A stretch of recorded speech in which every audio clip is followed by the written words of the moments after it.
માણસને કોમન કફ અને એલર્જીમાં ડિફરન્સ નથી ખ્યાલ હોતો. તો ડિફરન્સ શું હોય, ક્યારે એને ધ્યાન રાખવું જોઈએ કે ભાઈ આ નોર્મલ ખાંસી નથી, એલર્જી હોઈ શકે એમ? એકચ્યુઅલી કોમન કફ ને એલર્જી મોસ્ટ ઓફ સાઇમોલ્ટેનિયસલી હોય છે, કે તમે જો તો બંનેના સિમ્ટમ્સ કે તકલીફ મોસ્ટ ઓફ સેમ હોય છે.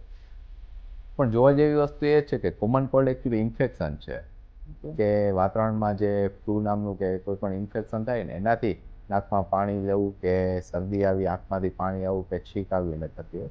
પણ કોમન કોલ્ડ સાથે મોસ્ટલી તાવ આવતો હોય છે, કારણ કે ઇન્ફેક્શનમાં તાવ આવતો હોય છે. અને જનરલી સેલ્ફ લિમિટેડ હોય કે 3 થી 5 દિવસમાં મટી જતી હોય છે, અને જરૂર પડે તો 1 વીકની દવાથી મટી.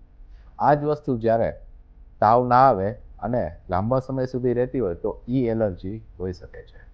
ને એલર્જીના કોઈ પણ કારણ હોઈ શકે, કોઈ પણ વસ્તુ ટ્રિગર થઈ હોય અને એની પ્રતિક્રિયા કેવું છે, એલર્જી એટલે શરીરની એવી પ્રતિક્રિયા કે બહારના વાતાવરણમાં ઇવન મોસમમાં ફેરફાર થતા હોય કે કોઈ પણ ફૂડ પાર્ટિકલ્સ કે આપણી સરાઉન્ડિંગ એન્વાયરમેન્ટમાં ચેન્જીસ થયા હોય, એનું શરીરને એક જાતની એવી તીવ્ર પ્રતિક્રિયા આવી છે કે જેને એલર્જી આપણે કન્વર્ટ કરી જે મતલબ તમારા બોડીને શૂટ નથી કરતું ને છતાં બી તમે કદાચ કંઈક ઇન્ટેક કરો છો તો that is a hyper reactive response of surrounding trigger.